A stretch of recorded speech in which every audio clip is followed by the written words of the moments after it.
Land of Sin Season 2. That's what fans of the Swedish crime drama are already demanding after the show recently dropped on Netflix. On January 2nd, 2026, Land of Sin appeared pretty suddenly on Netflix, and it didn't take viewers long to binge the series enough to reach the most viewed list. And now, everyone's already asking about Season 2. If you haven't heard of it yet, Land of Sin is a Swedish series from Peter Grönlund. He's the director of the 2015 film Drifters and the 2020 series Beartown. It's only 5 episodes long, so it's a quick watch, but it definitely packs a punch. The series did not get a lot of press in the English-speaking media until a few weeks ago, but now you can't have missed it. So let's break down everything we know about a potential Season 2. Season 2 renewal status. Alright, so here's where we're at.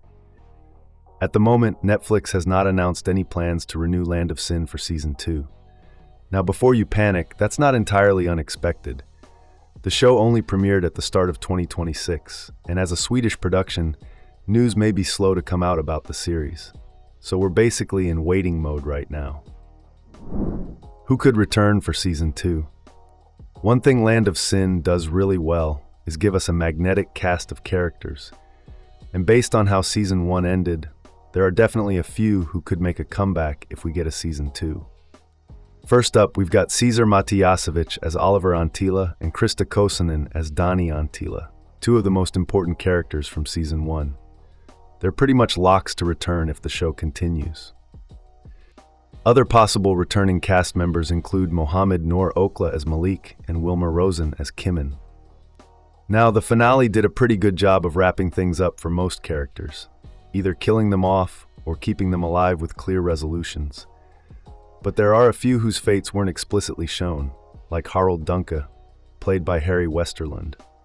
So there's definitely some wiggle room there. What could Season 2 be about? Here's the tricky part. Like a lot of great Nordic noir shows, Land of Sin wraps up its main storylines pretty neatly by the end of the season. That gives us a satisfying closed-loop story, which is great, but it also makes it harder to guess what Season 2 would actually focus on. Season 1 ending recap. So let me give you a quick refresher on how Season 1 ended. Elis Duncke, that's Peter Gantman's character, falsely confesses to murdering Silas, played by Alexander Persson. This confession ends up leading to Elis's death. Meanwhile, Kimmen, who's the actual killer, gets sent to jail, and everyone involved agrees to stick to this cover story moving forward. Potential Season 2 storylines. So where does that leave us for Season 2? Well, one direction the show could take is exploring what happens if that false story gets exposed. Imagine all the people who helped cover up the truth suddenly being forced to confront what really happened. That could create a ton of tension and drama. There are definitely a few different directions a second season could go in, but honestly, we'll just have to wait and see if the show even gets renewed first. Thanks for watching. If you enjoyed this breakdown, make sure to hit that like button and subscribe for more updates on Land of Sin and other Netflix shows.